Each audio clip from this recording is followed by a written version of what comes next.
એ યજ્ઞ તો કરીએ પણ માં ભગવતીને પ્રસન્ન કરવા માટે કયો વિધિ કરવો જોઈએ?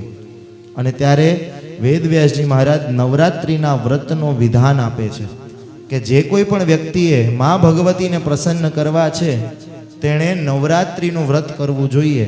અને કઈ રીતે કરવાનું એનો આખો વિધિ આની અંદર આપેલો છે. એ વિધિ થોડું બહુ આમ વ્યવસ્થિત રીતે ડિટેલમાં આપેલું છે, એટલો સમય નથી એટલે હું સંક્ષેપમાં જે અગત્યની મેઇન વાત છે બધી અહીંયા કહેવાનો પ્રયત્ન કરીશ. સૌથી પહેલું 4 નવરાત્રિના વ્રત કરવા જોઈએ. 4 નવરાત્રિ કરવાનું કીધું છે. શક્ય બને તો 4 નવરાત્રિ કરવા. મા મહિનાના નોરતા, ચૈત્રના નોરતા, અષાઢી નોરતા અને પછી આસોના નોરતા, એમ 4 નવરાત્રિ કરવી જોઈએ. હવે જે વ્યક્તિથી 4 નવરાત્રિ ન થાય એણે 2 નવરાત્રિ કરવી, ચૈત્રની ને આસોની. જેનાથી બંને ન થાય એને ખાલી આસોની નવરાત્રિ કરવી. આસોની નવરાત્રિમાં 9 દિવસ ઉપવાસ ન થાય તો એ 9 દિવસ એકટાણા કરવા. અને જો એકટાણા પણ ન થાય તો 8મનો ઉપવાસ તો કરવો ને કરવો જ. આસોની સુદ અષ્ટમી તો કરવી, ભાઈ એમાં એકટાણું નહીં. એ ઉપવાસ એટલે ઉપવાસ, પછી એક જ દિવસ કરવું ને એમાં એકટાણું કરવું એમ નહીં, કંઈક થોડું તપ કરવું પડે. અને તપ કરવામાં ફૂલ પેટ તપ નહીં કરવાનું. તપ કરવાના કંઈક ભાઈ ભગવાનને એમ થાય કે બેટા તું જમી લે આના કરતા, તું હાવ મારા નામે. પછી શ્રાવણ મહિનો પૂરો થયો અને પછી ભાઈ મળવા આવ્યા એમના મિત્રના ઘરે, તો કે કેવું ચાલે છે? તો કે બસ જો ને વજન ઉતરતું જ જાય છે. તો કે કોનું, તમારું કે ભાભીનું? તો કે વેફરના ડબ્બાનું. એવા વ્રત નહીં કરવા. ફરાળના નામે પછી કંઈક પેટ ઉપર દયા કરો. એટલે કંઈક વિધિ વિધાનથી તપ થાય, શરીરને થોડું કષ્ટ પડવું તો જોઈએ. અને આ કષ્ટ પડે એનાથી માતાજી કે નારાયણ રાજી કરવા એવું નથી. બધા એમ કે 11સમાં કંઈ ભૂખ્યા રહેવાથી થોડી ભગવાન મળે, કે નવરાત્રિમાં ભૂખ્યા રહેવાથી માતાજી મળે. આપણે એમને રાજી કરવા નથી ભૂખ્યું રહેવાનું, આપણે આપણું તપોબળ વધારવા માટે ને પાપ ઘટાડવા માટે ભૂખ્યું રહેવાનું છે. થોડું તપ કરીએ તો સ્વાસ્થ્ય માટે સારું જ છે, અને આપણું તપોબળ વધારવા માટે. એમાં ભગવાનને રાજી કરવાની કોઈ વાત નથી. માને રાજી કરવા માટે શું કરવાનું? ત્યારે નવરાત્રિ ચાલુ થાય એના આગલે દિવસે અમાસથી એકટાણું ચાલુ કરવું પડે. આમ તો 11સનો નિયમ એવો જ છે. દસમનું એકટાણું હોય ને 12સનું એકટાણું હોય એટલે પૂર્ણ 11 એને કહેવાય. અને 11સનો તો આખો ઉપવાસ જ હોય, આગળ પાછા 2 દિવસ એકટાણા કરવાના, એટલે પૂર્ણ એકાદશી વ્રત કહેવાય. એવી રીતે નવરાત્રિમાં પણ અમાસને દિવસે એકમની જે કંઈ જરૂરિયાતની સામાન છે એ બધું ભેગું અમાસને દિવસે આગલે દિવસે કરી લેવાનું. બધું જ, આસનથી લઈને, ફૂલથી લઈને, માતાજીના શ્રૃંગારથી લઈ, ચુંદડી, આ તે, ધૂપ, દીપ બધું ભેગું કરી લેવાનું અને અમાસનું એકટાણું કરવાનું. જે નવરાત્રિ કરો એના આગલે દિવસે અમાસનું એકટાણું કરવાનું બધાએ. અને એ અમાસનું એકટાણું થાય પછી મંડપનું નિર્માણ કરવાનું. આટલું બધું મોટું મંડપ નહીં. આ તો નવરાત્રિમાં કથા બેસાડો ત્યારે કરજો, હાલ નહીં. બરોબર ને? ઘરની અંદર મંડપ જેવું નિર્માણ કરવાનું. કેવું? આપણે રાંદલ તેડીએ ને જે રીતે માંડવી શણગારીએ એ પ્રકારનું મંડપ બનાવવાનું. અને માંડવી શણગારવાની ટૂંકમાં. અને એને ચંદરવો હોવો જોઈએ. માતાજીની માંડવીને ચંદરવો લગાવવાનો. એવી રીતે ભવ્ય ભગવતીનો માંડવો શૃંગાર કરવાનો અને એને ફૂલોના તોરણ બાંધવાના. ભગવતીને રોજને માટે ફૂલોના તોરણ બાંધી અને જ્યાં ભગવતીનું સ્થાપન કરીએ ત્યાં ગાયના છાણનું લીપણ કરવાનું. એ લીપણ કરી અને પછી એના ઉપર આસન પાથરી, એના ઉપર પાટ કે બાજોટ મૂકી, એના ઉપર બીજું એક વસ્ત્ર પાથરી અને એના ઉપર ભગવતીની સ્થાપના કરવાની. માતાજીની મૂર્તિની સ્થાપના કરો તો શ્રેષ્ઠ માનવામાં આવે. મૂર્તિ ન હોય તો માતાજીના યંત્રની સ્થાપના કરો. શ્રી યંત્ર છે, નવાણ યંત્ર છે, કનકધારાનું યંત્ર છે, બધા ભગવતીના જેટલા સ્વરૂપો છે ને એના યંત્ર છે. મૂર્તિ ન મળે તો યંત્ર.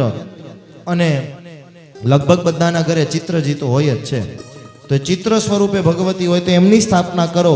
અને એના પછી બ્રાહ્મણોને આમંત્રિત કરો. બોલાવજો અમને, બ્રાહ્મણોને બોલાવો. બ્રાહ્મણોને બોલાવી અને પહેલા બ્રાહ્મણની પૂજા કરો. બ્રાહ્મણને અર્ઘ્ય આદિ આપો, પાણી આપો, કેમ છો કુશળ મંગળ પૂછો, આવામાં કંઈ કષ્ટ નથી પડ્યું ને એવું કંઈક પૂછો. પછી બ્રાહ્મણને 2 મિનિટ આરામ થઈ જાય. પછી એમને કહો હવે મહારાજ મારે ભગવતીની પૂજા કરવી છે તો આવીને મને પૂજા કરાવો. એટલે પછી ભૂદેવ આપણને વિધિવત શાસ્ત્રના મંત્રો દ્વારા પૂજા કરાવે. એમ માં ભગવતીની પંચોપચાર પૂજા કરો. એ ઓછો સમય હોય તો પંચોપચાર કરવાનો, થોડો કલાક એકનો સમય હોય તો ષોડશોપચાર પૂજા કરવાનો, અને ખૂબ ભાવ હોય તો ભગવતીનું રાજોપચાર પૂજન કરવાનું.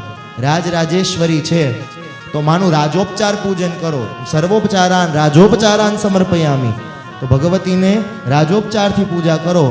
અને શ્રી વિદ્યાની અંદર તો લમ ઇત્યાદિ માનસિક પૂજાનું વર્ણન છે, પણ એ બધી ગુપ્ત વાતો છે. ગુરુ આજ્ઞા કરે તો કરવું.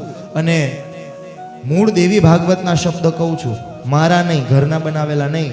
કોઈને શંકા હોય તો પુસ્તક વાંચવા માટે મારા ઘરે આવજો. દેવી ભાગવતમાં લખ્યું છે કે ખીચામાં પૈસા હોય તો નવરાત્રિના વ્રતમાં કંજુસાઈ કરવી નહીં. દેવી ભાગવતના સ્પષ્ટ શબ્દો છે કે જો ખીચામાં પૈસા હોય તો આ વ્રત કરવામાં કંજુસાઈ કરવાની નહીં. હા, હવે બરોબર. નહીં બોલવામાં મારી રાહ જોવે પાછા. એટલું તો થોડું બોલો. જય અંબે. ક્યાંય પણ કંજુસાઈ નહીં કરવી. અને હજી એક વાત, દેવી ભાગવતમાં નથી લખ્યું પણ શાસ્ત્ર આજ્ઞા છે કે એક મર્યાદાથી વધારે પણ કંઈ ઘર બાળીને તીરથે નહીં કરવા. ઘરના છોકરા ભૂખ્યા રહે નહીં, ભગવતીને ભોગ લાગે એવું નહીં. પાછું બંને સચવાઈ રહે એવી રીતે કરવું. અને શક્ય બને તો માની પૂજા કરવા માટે 9 બ્રાહ્મણોને બોલાવવા જોઈએ. 9 બ્રાહ્મણો આવવા જોઈએ. હવે કે મહારાજ કંઈક તમે હવે અમારી સામું જોઈને તો બોલો. 9 બ્રાહ્મણ શક્ય ન બને તો 5 બ્રાહ્મણોને બોલાવો. 5 બ્રાહ્મણ શક્ય ન બને તો 3 બ્રાહ્મણોને બોલાવો. 3 બ્રાહ્મણ શક્ય ન બને તો એકને તો બોલાવવા જ જોઈએ. એક બ્રાહ્મણને બોલાવીને પણ માતાજીની પૂજા કરાવો. અને ભગવતીનું સુંદર આસન બનાવીને એની ઉપર હસ્ત નક્ષત્ર આદિ પ્રતિપદા જેવી તિથિ હોય એમાં ભગવતીનું સ્થાપન કરવું. માતાજીની દુર્ગાની ઉપાસના માટે હસ્ત નક્ષત્ર સૌથી શ્રેષ્ઠ માનવામાં આવ્યું છે. જેને ભગવતી મહિષાસુર મર્દની દુર્ગાની ઉપાસના કરવી છે એના માટે હસ્ત નક્ષત્ર શ્રેષ્ઠ છે. અને પ્રતિપદામાં સારું સવારનું મુહૂર્ત, ચોઘડિયું, નક્ષત્ર બધું જોઈને પછી માતાજીની સ્થાપના કરવી જોઈએ. એ તો બ્રાહ્મણ જોડે નક્કી કરો એટલે પછી કંઈ કહેવાનું નહીં. તો સામેથી બધું કહી દેશે કે આટલા વાગે મુહૂર્ત છે, ઘટ સ્થાપન કરવાનું, આ બધું વિધિવત સમય આપે. અને એ પહેલાં નક્કી કરી લેવાનું મનમાં બ્રાહ્મણને બોલાવવા પહેલાં અમાસને દિવસે કે આ 9 દિવસ હું ઉપવાસ કરીશ, એકટાણા કરીશ કે આઠમ કરીશ. અમાસને દિવસે નક્કી કરી લેવાનું મારે શું કરવાનું છે.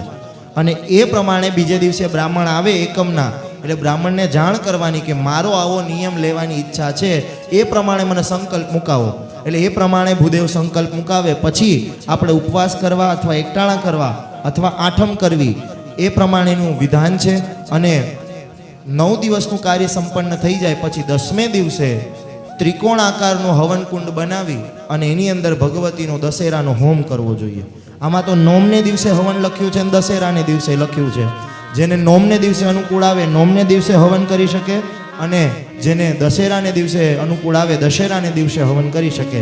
ત્રિકોણ આકારની અંદર યજ્ઞકુંડ બનાવવાનું.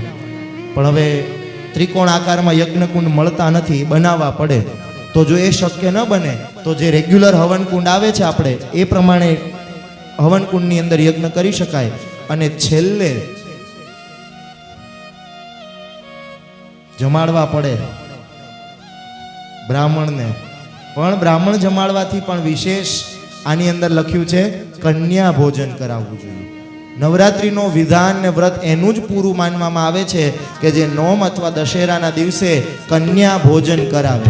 જે કન્યા ભોજન નથી કરાવતા એનો નવરાત્રિનો વ્રત અધૂરો માનવામાં આવે છે. અને આની અંદર આ થોડુંક મારે વિસ્તારથી લેવું છે કે હમણાં જ ભગવતી રાંદલની પૂજા કરીને શિવશક્તિ મંડળે આ કાર્ય સંપન્ન કર્યું. બધું બહુચરના મંદિરે જ 18 લોટે માં ભગવતી રાંદલના તેડા કર્યા હતા. 8 ને 1 9 પૂર્ણાંકમાં અને 9 દિવસની કથા. એ પ્રમાણે સુંદર સત્યનારાયણ ભગવાનની કથા પણ કરીને બધું કર્યું.